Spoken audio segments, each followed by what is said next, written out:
اعوذ باللہ من الشیطان الرجیم بسم اللہ الرحمن الرحیم وَلَقَدْ آتَيْنَا بَنِي إِسْرَائِيلَ الْكِتَابَ وَالْحُكْمَ وَالنُّبُوَّةَ وَرَزَقْنَاهُم مِّنَ الطَّيِّبَاتِ وَفَضَّلْنَاهُمْ عَلَى الْعَالَمِينَ۔ اللہ رب العزت فرما رہا ہے، ہم نے بنی اسرائیل کو کتاب دی، والحکمہ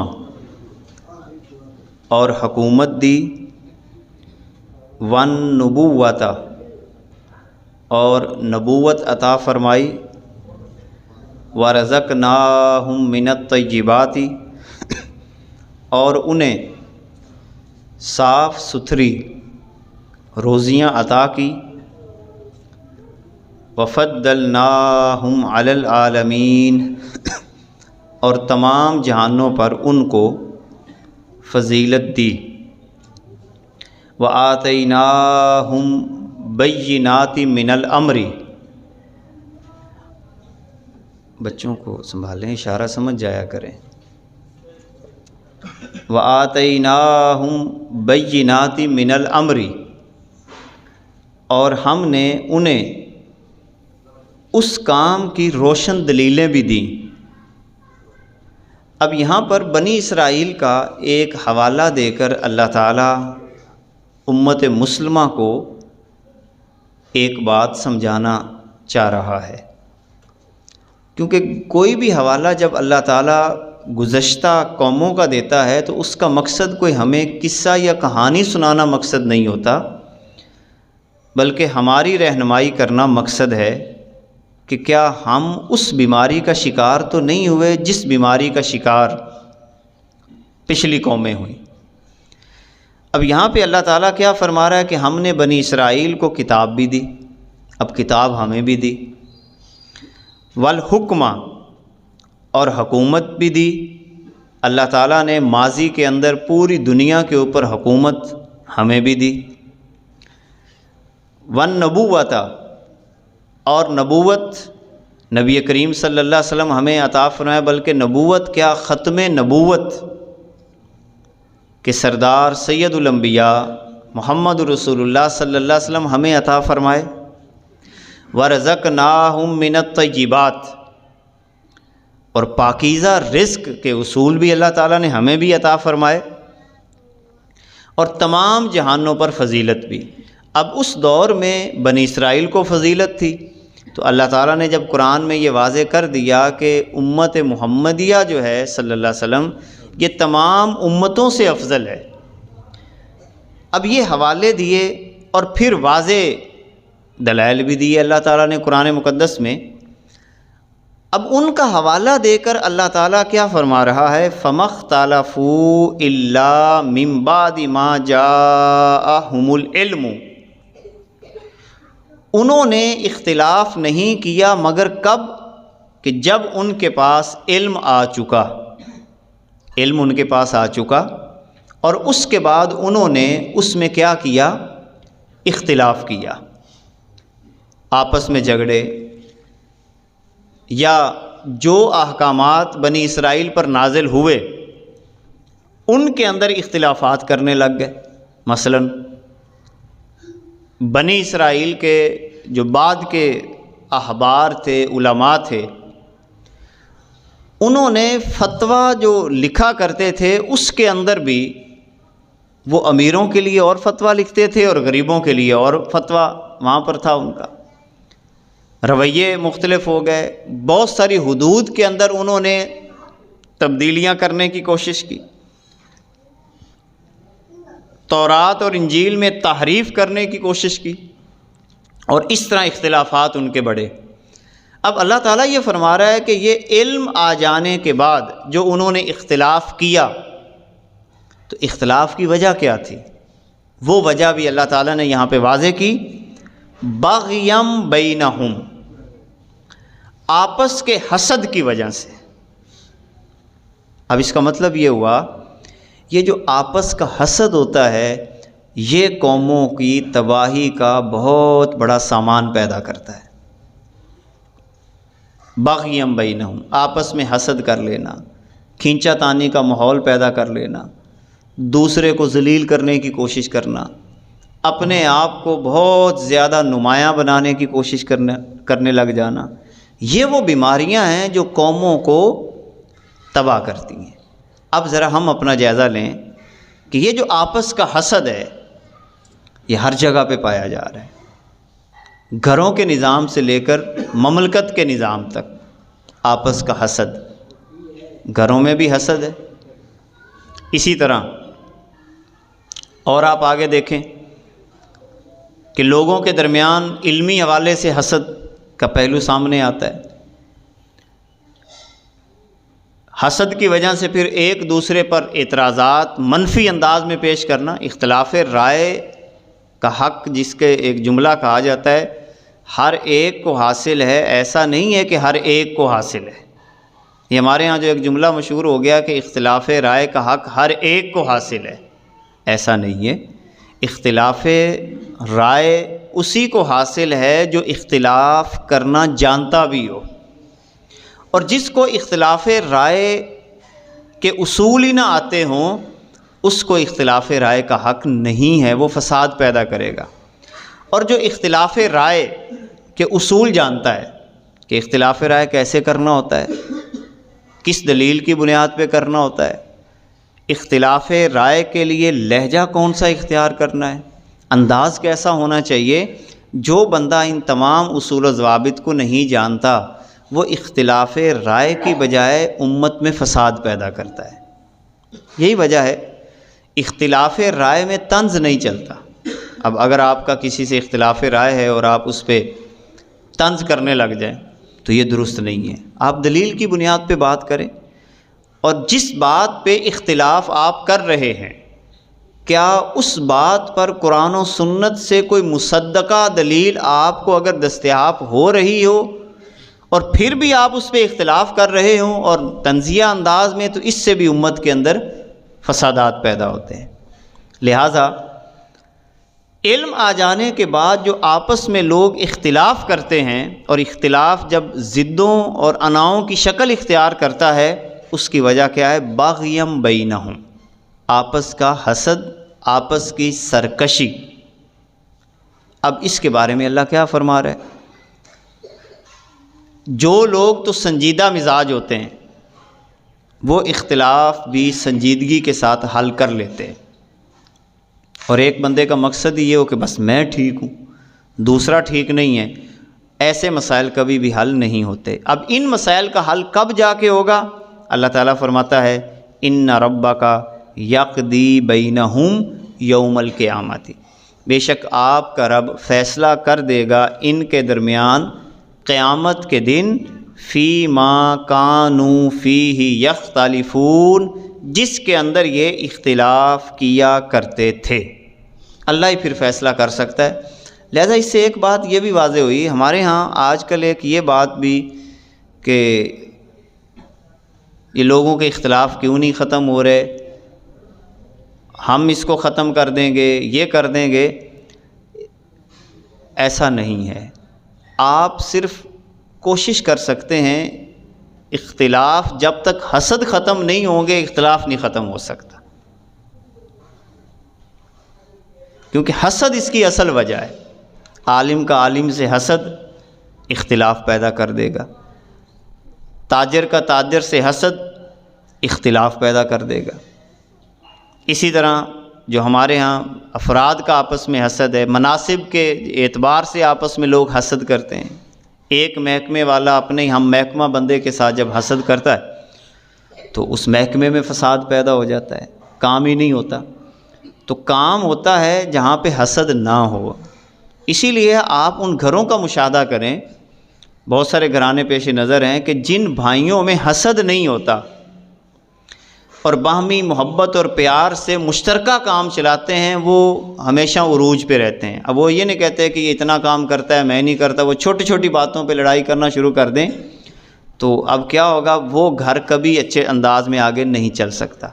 مگر جن بھائیوں میں باہمی محبت ہوتی ہے، اعتماد ہوتا ہے، اب وہ گھرانے کیا ہوتے ہیں؟ بڑی تیزی کے ساتھ آگے ترقی کرتے ہیں۔ تو حسد جو ہوتا ہے یہ کیا کرتا ہے؟ جہاں ایک بندے کو ذاتی طور پر نقصان پہنچاتا ہے، وہاں پر یہ گھر کو، معاشرے کو، اداروں کو بھی کیا کرتا ہے؟ یہ نقصان پہنچاتا ہے۔ تو اللہ تعالیٰ فیصلہ کرے گا قیامت کے دن حاسدین کے درمیان۔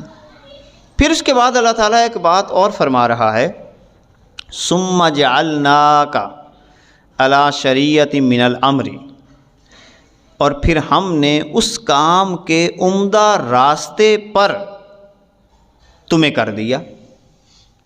علی شریعۃ من الامر یعنی ایسا راستہ تمہیں عطا کیا، دین کا راستہ، اور محمد عربی صلی اللہ علیہ وبارک وسلم کی سنت کا راستہ۔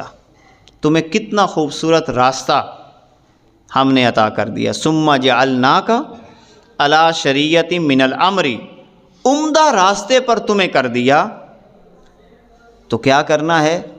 فاتبعھا، اسی راستے کی اتباع کرنی ہے، یعنی کوئی اور راستہ اختیار نہیں کرنا۔ ولا تتبع اہواء الذین لا یعلمون، اور وہ نادان لوگ جو علم نہیں رکھتے، ان لوگوں کی خواہشات کی اتباع نہیں کرنی۔ اس کا مطلب یہ ہوا کہ جو علم نہیں رکھتا ہے اس کی اتباع نہیں کرنی۔ اب کیسے پتہ چلے کہ یہ علم رکھتا ہے یا نہیں رکھتا؟ ہم لمبی چوڑی بحثوں میں نہیں جاتے۔ اب کیا ہم عالم کو کیسے متعین کریں گے؟ ہم کیا یہ کہیں گے کہ جس نے فرض کریں 10 سال پڑھا ہے اس کو عالم کہیں، یا جس نے وہاں پر کوئی 100-500 کتابیں پڑھی ہیں اس کو عالم کہیں، یا 1000 کتابوں والے کو عالم کہیں؟ تو ہم کون سا معیار مقرر کریں کہ جس کو ہم عالم یا علم والا کہہ سکیں؟ اس کی سادہ سی پہچان ہے، عالم کی سب سے سادہ اور آسان نشانی کہ وہ اللہ سے ڈرتا ہوگا۔ بس ہر معاملے میں کوئی بھی قدم اٹھانے سے پہلے، چاہے وہ کوئی کتاب نہ پڑھا ہو، مگر وہ فوراً یہ سوچتا ہے کہ میرے اللہ کا اس میں کیا حکم ہے، وہ پوچھتا پھرتا ہے کہ کہیں مجھ سے غلطی نہ ہو جائے، کہیں مجھ سے غلطی نہ ہو جائے، تو اس کا مطلب ہے یہ بہت بڑا عالم ہے، حالانکہ اس نے کوئی کتاب نہیں پڑھی۔ تو جو علم والا ہوتا ہے وہ اس کی اپنی کوئی خواہش نہیں ہوتی نا، علم والے کی اپنی کوئی خواہش نہیں ہوتی۔ کیوں؟ کہ وہ اپنی ہر خواہش کو، اپنی ہر تمنا کو اللہ اور اس کے رسول کے نظام کے تابع کرتا ہے۔ دل میں خواہش پیدا ہوئی کہ یہ کام میں کرنا چاہتا ہوں، فوراً سوال کیا اللہ اور اس کے رسول سے، اگر ادھر سے اجازت مل گئی اس نے کر لیا، اجازت نہ ملی تو نہیں کیا۔ اس کا مطلب یہ ہوگا کہ ایسا بندہ خواہش نفس کے پیچھے نہیں چلتا، بلکہ اللہ اور اس کے رسول کے ضابطوں کے مطابق آگے بڑھتا ہے۔ اور جو اپنی خواہش کو ہی اپنا معبود بنا لے، اپنی خواہش کو ہی اتھینٹک کر لے، اور اپنی خواہش کو، جو خواہش نفس ہے، اس کو تروڑ مروڑ کر وہ دین بنانا شروع کر دے، تو ایسا بندہ کیا کرے گا؟ اس کا الٹیمیٹ نتیجہ فساد کی شکل میں ظاہر ہوتا ہے۔ یہ بھی ایک موٹی سی نشانی ہے کہ آپ یہ بھی اگر سمجھنا چاہتے ہیں کہ یہ دین ہے یا دین نہیں ہے، تو دین کا لازمی نتیجہ فساد نہیں ہوتا بلکہ اصلاح ہوتا ہے۔ دین کا لازمی نتیجہ اصلاح ہوتا ہے، جبکہ بے دینی کا لازمی نتیجہ فساد ہوتا ہے۔ یہ موٹی موٹی علامتیں۔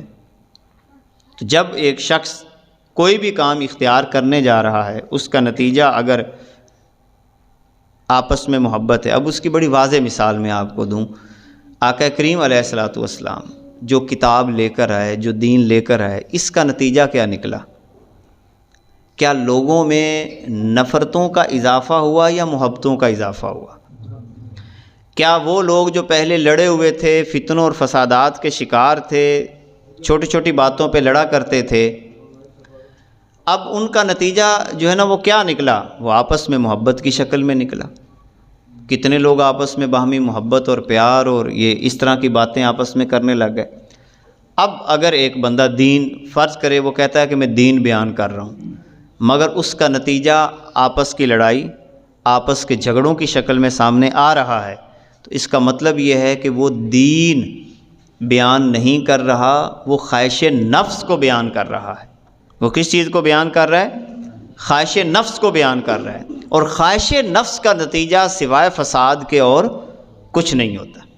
تو اسی لیے اللہ تعالیٰ نے فرمایا کہ وَلَا تَتَّبِعْ أَهْوَاءَ الَّذِينَ لَا يَعْلَمُونَ، جو علم نہیں رکھتے ان کی خواہشات کی پیروی نہیں کرنی۔ بڑا سیدھا اور سادہ سا اصول اللہ نے دے دیا، لہذا جب بھی آپ نے کسی کی بات ماننی ہے تو پہلے چیک کر لیا کریں کہ یہ خدا خوفی رکھنے والا بندہ ہے یا نہیں ہے۔ اگر تو خدا خوفی رکھنے والا بندہ ہے تو اس کی بات کو مان لیں، اور اگر وہ خدا خوفی نہیں رکھتا تو اس کی بات تسلیم کرنا کوئی ضروری نہیں ہے۔ اور ساتھ ہی کیا فرمایا؟ اِنَّهُمْ لَن يُغْنُوا عَنْكَ مِنَ اللَّهِ شَيْئًا، بے شک یہ اللہ کے مقابلے میں تمہیں کچھ کام نہیں دیں گے۔ کون سے لوگ؟ جو خواہش نفس کے پیچھے چلتے ہیں، اور آپ نے اگر ان کی بات کو تسلیم کر لیا، جو خواہش نفس کے پیچھے چلتے ہیں اور خواہش نفس کو ہی دین بنا لیتے ہیں، ایسے لوگ کل قیامت کے دن پھر تمہیں کوئی فائدہ نہیں دیں گے اللہ کے مقابلے میں۔ آج بھی بہت سارے نظریات ہمارے گھروں کی سطح پہ لے لیں، معاشی سطح کے نظریات، سیاسی سطح کے نظریات، وہ ایسے ہیں جو بالکل سیکولرزم کی ترویج کرتے ہیں۔ ہمارا نظام تعلیم کے تمام ادارے سیکولر بنیادوں پہ تعمیر ہیں، جو سوچ وہاں پہ فراہم کی جاتی ہے وہ سیکولر سوچ ہے، وہاں پہ کوئی اور اس کا نتیجہ نہیں ہے۔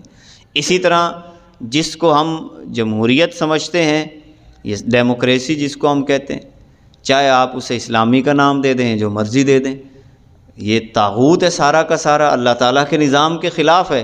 لہذا اگر آپ اس کو خواہش نفس کے ساتھ حلال کرنے کی کوشش کریں گے تو یہ آپ کی خواہش نفس ہو سکتی ہے، اس کا نتیجہ فساد کے علاوہ اور کوئی نہیں نکلنے والا، چاہے جو مرضی ہو، اس کا نتیجہ سوائے فساد کے اور کچھ نہیں نکلے گا۔ آپ اس کی تاریخ پڑھیں، یعنی ہمارے یہاں وہی بات ہے نا کہ ہم علم جانے بغیر، قرآنی اصولوں کو جانے بغیر اپنے منصوبے تشکیل کرتے ہیں، منصوبے بناتے ہیں، اور اس کو پھر اسلام کا رنگ دینے کی کوشش کر رہے ہوتے ہیں۔ اسلام ایک واضح دین ہے جو نہ کسی کے محتاج چلتا ہے۔ اسلام کا ایک سب سے بڑا اصول ہے کہ یہ کسی کے محتاج نہیں چلتا۔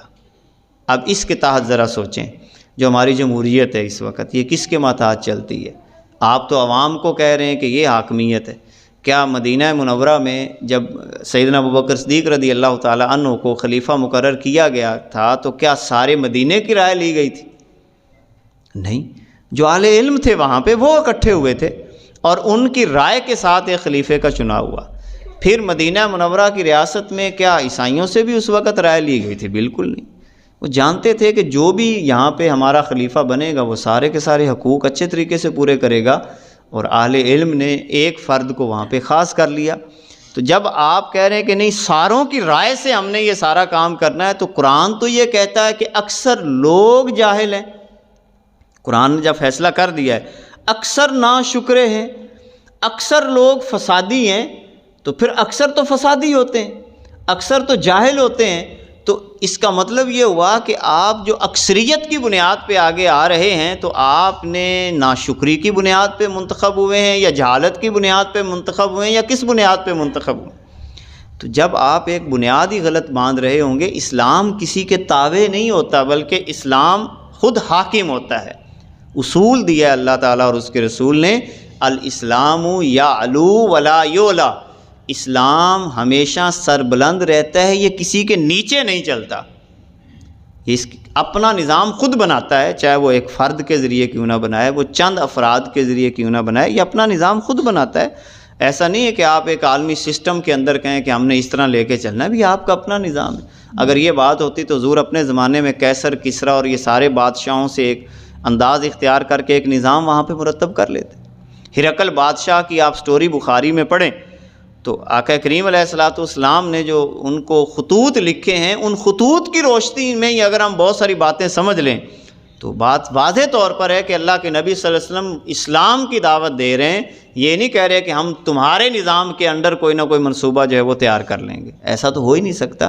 تو لہٰذا یہ بات اچھے طریقے سے اپنے ذہن میں بٹھائیں کہ یہ جو کوئی فائدہ نہیں دیں گے جن کی بات ہم تسلیم کر کے آج اپنا نظام مرتب کرنے کی کوشش کر رہے ہیں۔ اگر آپ اسلامی نظام کو بھی چلانے کے لیے IMF سے بندے مانگیں تو پھر آپ کو کیسے آپ کا نظام جو ہے وہ بہترین انداز میں آگے مرتب ہو سکتا ہے؟ فرمایا یہ کوئی فائدہ نہیں دیں گے۔ وَإِنَّ الظَّالِمِينَ، اب یہ بڑی زبردست آیت ہے، بے شک جو ظالم ہیں، بعضهم اولیاء بعض، ظالم ایک دوسرے کے دوست ہوتے ہیں۔ یعنی کتنی واضح بات اللہ نے اب کر دی ہے کہ ظالم لوگ ظالموں کے بیلی ہوتے ہیں۔ اب یہ کیسے ہو سکتا ہے کہ ظالم آپ کا بیلی بن جائے، نیک بندوں کا بیلی؟ ظالم ظالموں کے بیلی ہوتے ہیں۔ ان الظالمین بعضهم اولیاء بعض واللہ ولی المتقین، اور اللہ بیلی ہوتا ہے متقین کا، اللہ بیلی ہوتا ہے متقین کا، پرہیزگاروں کا۔ ھذا بصائر للناس، آخری آیت آج کے ہمارے سبق کی، فرمایا لوگوں کی آنکھیں کھولنے کے لیے یہ کافی ہے اتنا۔ کتنی پیاری باتیں اللہ تعالیٰ ایک ایک بات پرو کے ہمیں پیش کر رہا ہے۔ لوگوں کی آنکھیں کھولنے کے لیے اتنی باتیں ہی کافی ہیں۔ ھذا بصائر، بصائر کہتے ہیں جو آنکھیں کھولنے والی چیز ہو، بصائر للناس، لوگوں کی آنکھیں کھولنے کے لیے اتنا ہی کافی ہے۔ وہدن، اور ہدایت ہے، ورحمتن، اور رحمت ہے، لقوم یوقنون، یقین رکھنے والے، ایمان رکھنے والی قوم کے لیے۔ جن کا یقین ہوگا اللہ تعالیٰ کی ذات پہ وہ اسی نظام کو قبول کریں گے جو اللہ تعالیٰ نے عطا کی، اور جن کا یقین نہیں ہے وہ ظالموں کے نظام کو قبول کر کے آگے بڑھنے کی کوشش کریں گے۔ تو ان آیات کی روشنی میں ہم بنیادی بات جو سیکھ پائے وہ یہی ہے کہ صرف اور صرف اللہ تعالیٰ کے نظام کو ماننا ہے، اپنی خواہش نفس یا کسی کی خواہش نفس کی پیروی نہیں کرنی۔ عالم وہ ہوگا جو اللہ تعالیٰ سے ڈرے گا، جو اللہ سے نہیں ڈرتا وہ کتابوں کے ڈھیر میں کیوں نہ بیٹھا ہو اور پڑھ پڑھ کے اس نے کتابیں جتنی مرضی پڑھ لی ہوں، اللہ کا ڈر اس کی طبیعت میں نہیں ہے تو وہ عالم نہیں ہو سکتا۔ اللہ تعالیٰ ہمیں عمل کی توفیق عطا فرمائے۔ وآخر دعوانا ان الحمد للہ رب العالمین۔